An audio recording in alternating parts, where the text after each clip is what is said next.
Oh, there we go. We are live. Welcome to the Blogging Bunch hangout, our weekly hangout. Today we have a guest that's going to talk about guest posting. So we have a guest poster on our of two different kinds on our hangout today. Susan Maccarelli from BeyondYourBlog.com, and say hi. Hi, thank you. I'm excited to be here.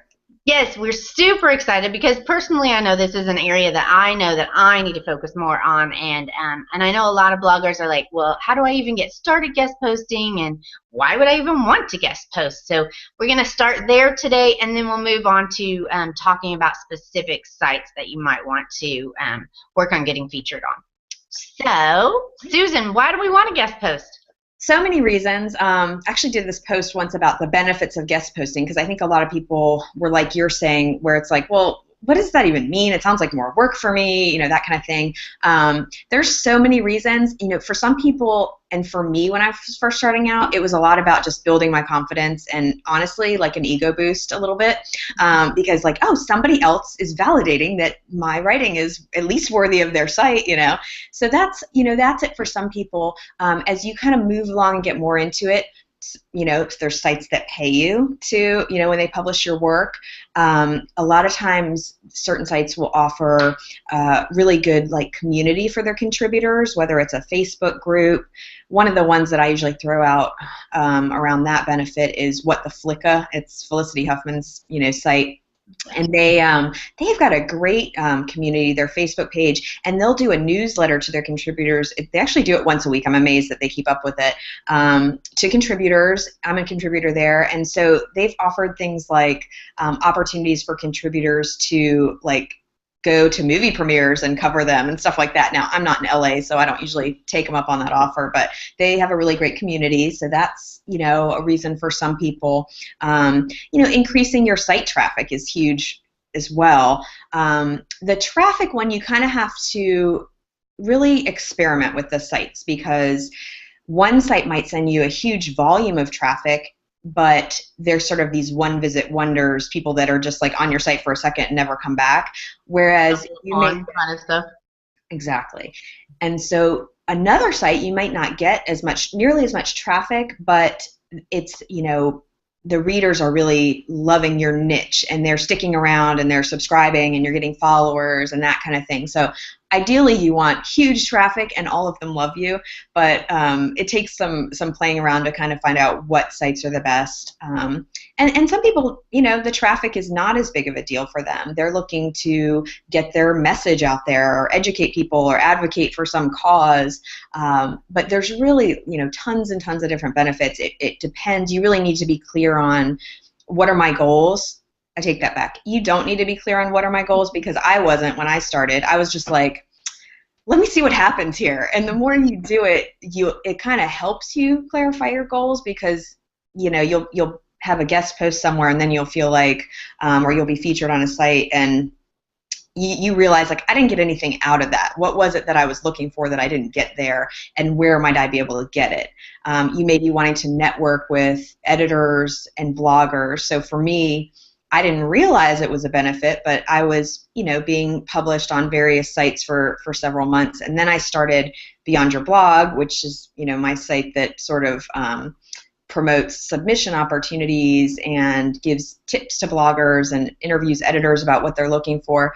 And so I realized when I started the site that all those months of posting, I had networked with a lot of great, editors that I could now interview and that kind of thing. So, lots and lots of benefits depending on what it is you're looking for.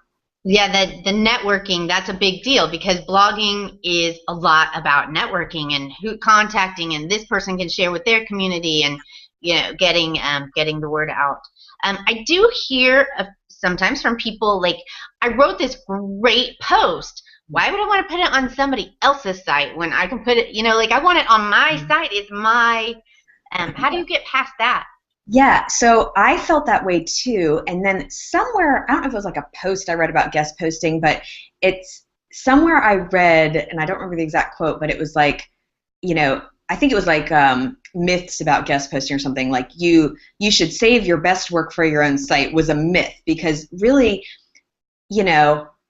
unless you're completely happy with the number of followers and readers and exposure you have on your own site, why not go to another site that has been working probably longer and with more power behind them, more backing, to establish an audience that's already there, and you're not just sort of rotating it within the same audience that you already have or that you can reach on social media that day.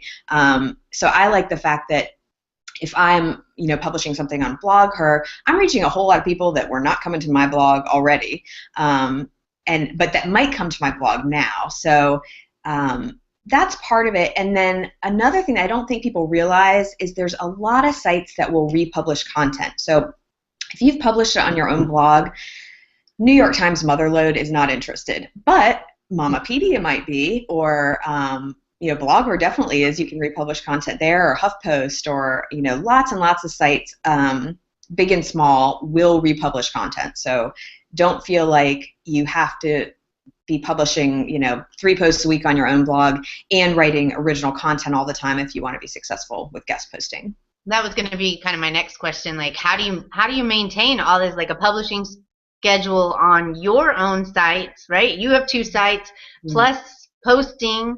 It sounds like a lot of work. Yeah. So yeah, I do pretty much anything I post to my personal blog, Pecked to Death by Chickens. I will probably submit it somewhere that accepts previously published work, just to kind of get more bang for the buck, because I don't have a huge reach. I don't have thousands of visitors every day, so to build up to that, I'm gonna use other people. I'm gonna climb my way up. But yeah, so that's one thing to think about.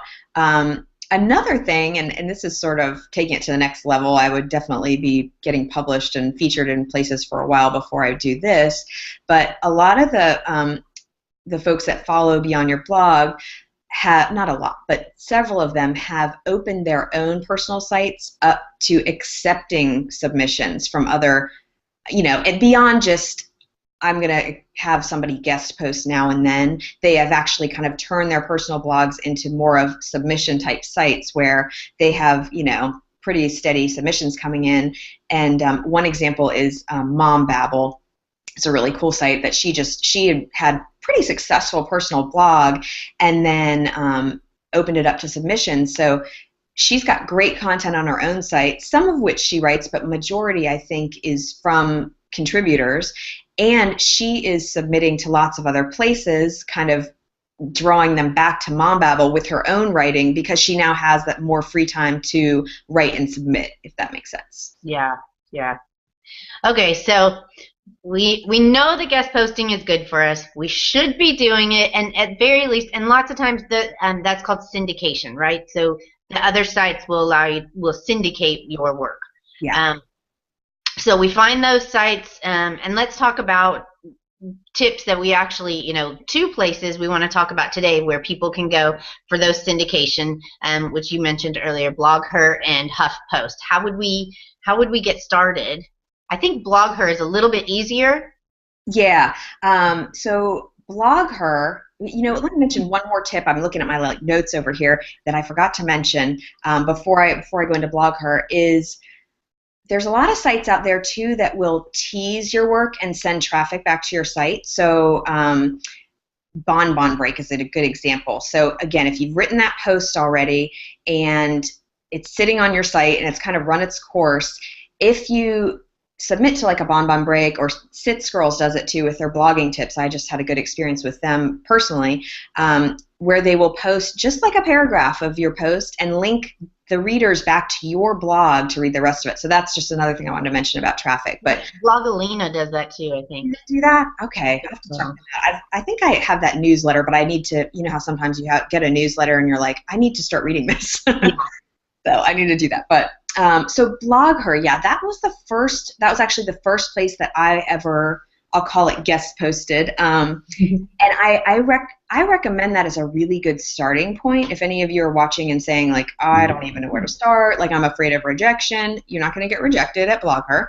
They just won't contact you. Well, possibly, but if you sign into, or if you create an account on BlogHer, you can post something right now. Like you're watching this, you can click over to that window, create an account, post something right now, and it is immediately published. Now, the visibility varies depending on whether they, an editor loves it or not, but that gets you like kind of that immediate feeling of like, I have something published somewhere besides, me.com.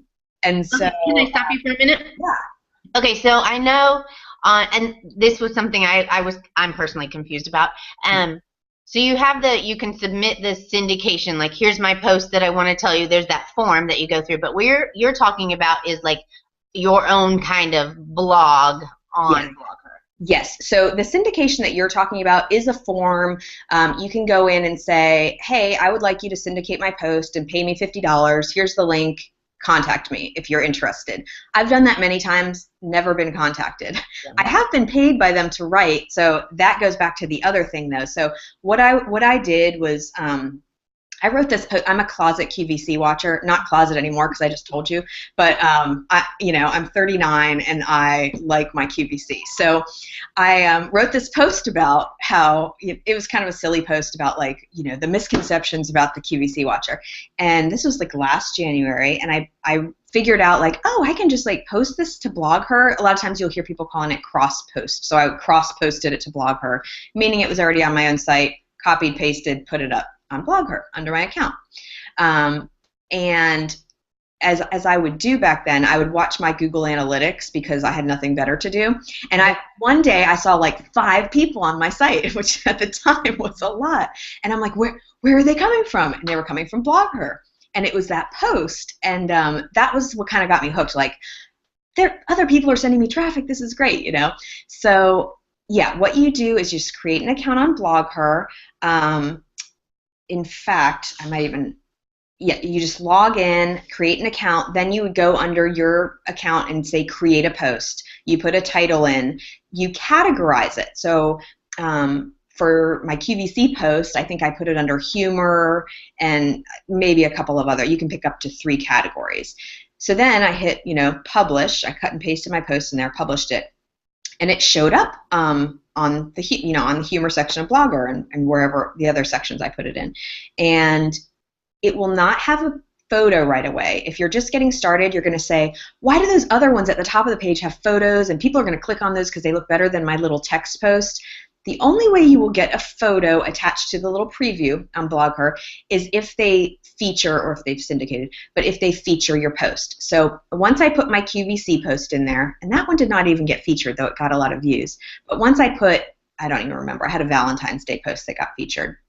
I got an email like a day later from that section editor that said, we would like to feature your Valentine's Day post, and it's going to go live at 12 noon today, and please, here's a badge, and please promote it, kind of thing. So once it gets featured, they usually will slap a photo on there. So it looks nicer. People are more likely to look at it. It's going to move to the top of that section page. It's going to show up on the home page for a short time. It kind of works its way down the page as time goes by, and if it's getting a lot of views, it'll probably stay more prominently featured. Also with a featured post, they will almost always tweet about it on the BlogHer, Twitter, as well as if there's a Twitter feed for a section, they'll tweet about it. They may put it on Facebook, which will get you comments, views. They may put it in their newsletter, which is a really good thing as well. I actually wrote a post on Beyond Your Blog about this last August where it was called How BlogHer Took My Fizzled Out Post to 21,000 Views. And it's more than 21,000 now, but at the time I had posted this like silly post on Pecked to Death by Chickens about organizing my playroom, but it was like very kind of sarcastic, like the labels I would put on the bins if I could do it my way. And I think it was like moms who hate Pinterest playing in toys or something. Mm-hmm. So, it had gotten like 500 views on my site over like 2 weeks. This was not like an exciting post by any means on my site. So I had cross-posted it on BlogHer. So it was sitting there with no photo, just its sad little self. But it had also gotten 500 views in that time on BlogHer. So I, doubled my exposure by doing pretty much nothing. It took me 5 minutes to put it up there. And then they reached out and they said, we would like to feature it in the family section. And so, all those things I mentioned, the photo, it went to the top of the page. They tweeted about it. They did put it in their newsletter, I think. It was on Facebook. And over, I think, 2 or 3 days, you can see how many views any of your posts have when you log into your profile. It was up to, in the 20,000s of views. And so I thought it would not have done that well on my site ever. I don't, very few things have done that well. So it's just one of those things where very little effort, something I already wrote, and I just took that kind of extra time to put it on BlogHer. Now, you may put 10 up there, 20, I don't know, it depends on what you're writing about or whatever, and not get featured. But I think last year, if I had to guess, I should have counted beforehand, but I probably cross-posted, I don't know, in the first half of the year, maybe 30 to 50 things, and probably had 8 or so featured at least. I don't know, ballpark, and it'll depend, but don't expect them to reach out on everything, and there's nothing you can really do once you put it on there to make them notice it per se, other than you could promote it. So if you post something on there and haven't heard from them, if you promote it on social media and send the link, people links to BlogHer, and you're getting to some traffic there and people are commenting, an editor may notice it more so than not. But most of mine I haven't done that with, the ones that have been featured, and they've just, editors come out of the blue and said like, hey, we want to feature this. So I definitely recommend BlogHer. So do you just, now that you kind of see the benefits of it, do you say like, okay, here's my post, I've written my post, it's up here, and then I go over, that's the next thing, I pin it, I schedule it for Facebook, I schedule it for Twitter, I post it on BlogHer. I did that for a long time because I do have other places now where I tend to be able to get featured with some regularity. Like I've been on Mamapedia and Mamaload and some of these other places.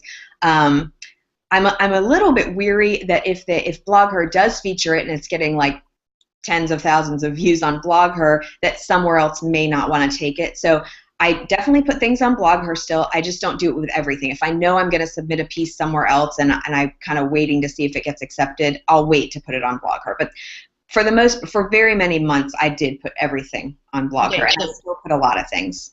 As a person new to guest posting though, but that's a good, absolutely, that could be a good system to really get started and get noticed. That's what I did. And then I mentioned how I did get paid from BlogHer. I've put many things in that syndication form saying, this is on my site, please pay me for it. And never heard. But what I did here, I think in June, so I had been doing this sort of cross-posting and getting featured occasionally for 4 or 5 months, and some of my posts were about blogging, so I had I think like 3 that were featured in the blogging section. So I had some emails back and forth with that editor, and on the 3rd one she featured, she mentioned, we're featuring this. By the way, would you be interested in writing something original for us? Would pay $50. Send me some ideas. So I sent her 3 ideas. They picked one. I did it. Then maybe 2 or 3 months later, a couple more things had been featured, and I think she said like, oh, well, something in this post you did, made me think we could do a whole post about this one little part. Would you be willing to do it? And I did.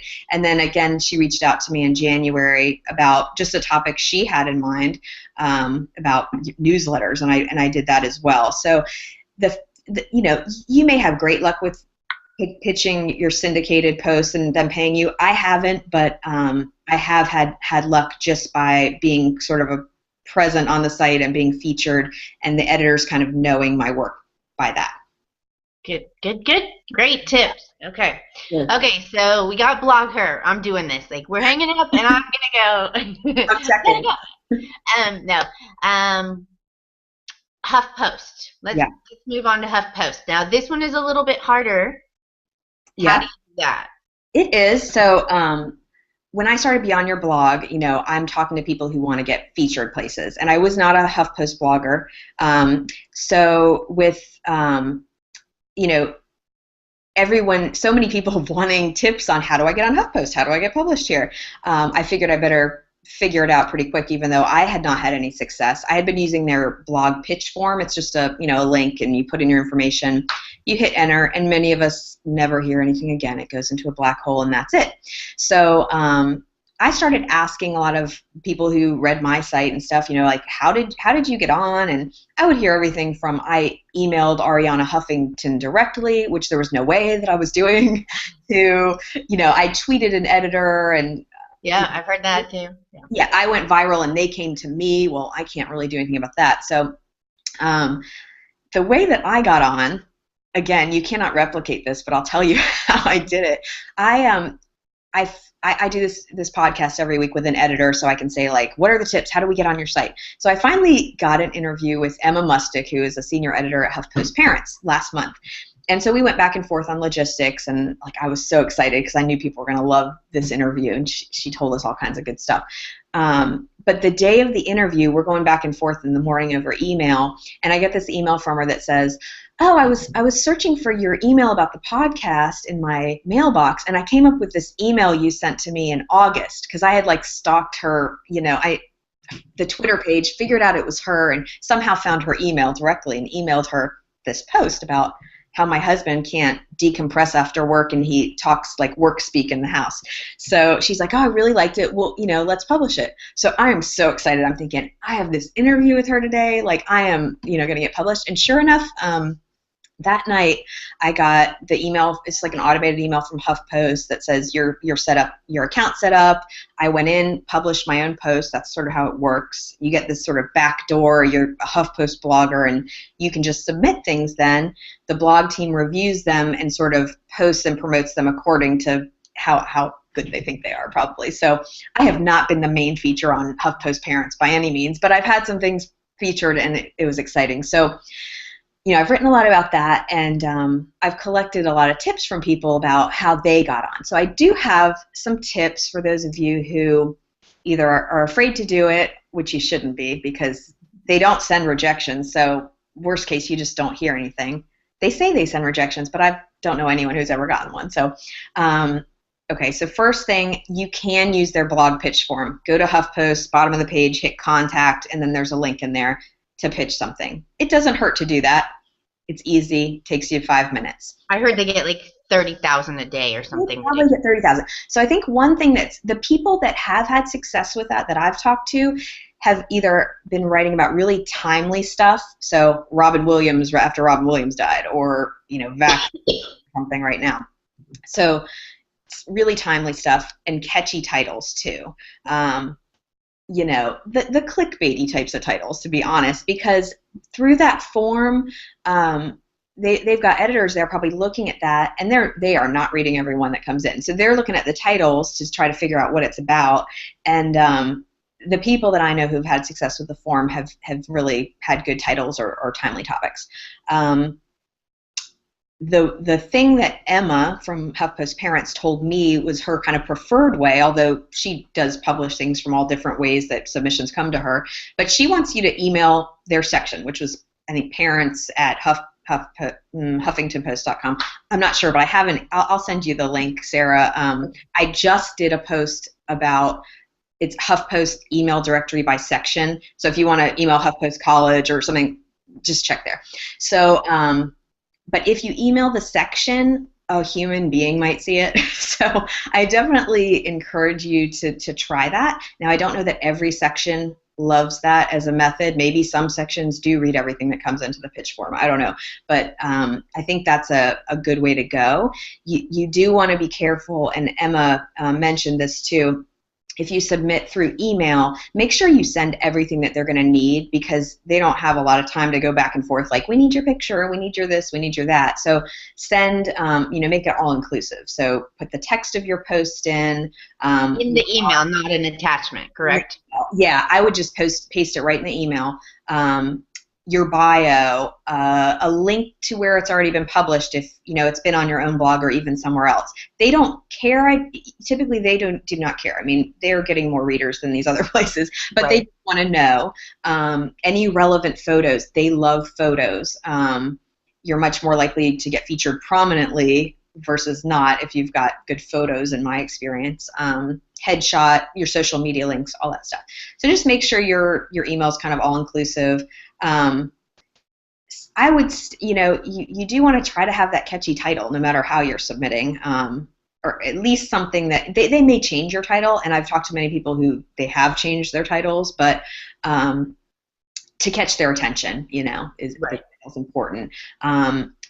Watch also for specific calls on social media. So a lot of the sections have their own Facebook page, their own Twitter page, and not all of them, but many of them will say, we're looking for, some kind of seasonal story. Or I just saw one last month, I think HuffPost Divorce had put, or I think HuffPost Women was promoting that HuffPost Divorce wanted divorce stories because they wanted to build up their blogger pool. So if you want, if there's specific sections that are really pertinent to what you're writing about, watch those on Facebook, on Twitter, just, eyeball them once a day and see if they put anything out. They don't do it every day, or, some of them don't do it every week, but they do put them out from time to time. And if you're responding to a specific call, a lot of people I know have had really good luck getting in that way.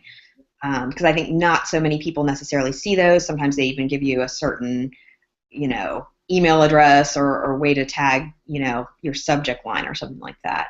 And then some people I know have tweeted editors. So they just tweet their posts to an editor. If you go to the Twitter page for a specific section, HuffPost Parents, you'll see Emma Mustick and some other editors there. So you could potentially tweet editors.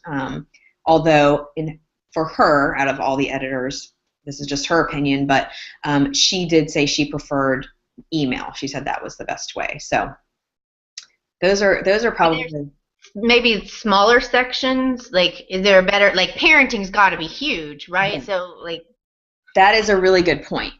Another way I would say is if you're not getting any response from parenting, there's like a little section like moments, not milestones, or they'll, I think there's a love one. Yeah, I would have to have my little directory handy to see, but yeah, if you're not getting any traction with HuffPost Education, but you have your story is about like college in some way, try HuffPost College, because some of those smaller subsections, that's a great point, you're going to have, maybe somebody who's more dedicated to looking at those versus when you're, tweeting one of these bigger sections or emailing, I should say.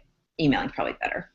Yeah, because you got to think like the parenting one or some of those ones got to be really big, but yeah, there's like weddings and there's like so many little comedy like mine. I've had one most of them are in parenting, but one went to comedy because it was about clementines are overrated, so it clearly wasn't parenting material, but some of my parenting stuff is funny, so that would have been another thing I could have kind of diversified where I was submitting.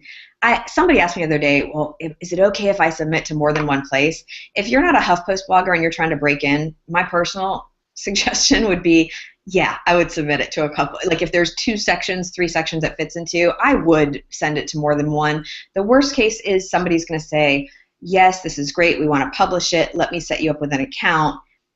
You're going to be the one to put the post in anyway. You cut and paste it in. It then goes to the blog team, and they decide what section it goes into. So they're not going to like double publish or anything.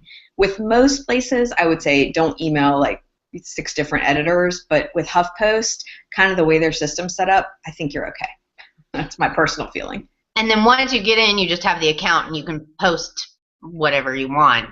Exactly. And then you kind of, like with mine, I was still sort of on eggshells that with my first post, is it my account? I entered it in. I got this email saying, we received it. We'll let you know when it's up. So I'm like waiting. And I think it was later that day, I got an email saying, okay, here it is, here's the link, and it was up. Sometimes I've heard that people will, they won't hear back right away, and it'll take a day, or it'll take a week, or they'll come back and ask for another photo. And the general consensus seems to be that that's kind of a good thing, because maybe they're waiting for a particular time and they're going to feature it more prominently on the page or something. I haven't had that experience yet. Mine have all gone up pretty quickly, but don't fret if it doesn't go right up right away. Okay, good tips. Oh, this is awesome. Good tips. Oh, this is awesome. I think we're starting to have some. Technical issues. Okay. So I guess Google is telling us it's time to stop. It is. It says you've talked too much, lady. Me. No, this is awesome, and I will gather up all the tips into a post, and we'll publish that. But oh yeah. Hangouts work or they don't. Okay, thank you so much. Check out Susan's blog, beyond at yourblog.com, and we will see you on the blogging net. Thank you for having me. Bye.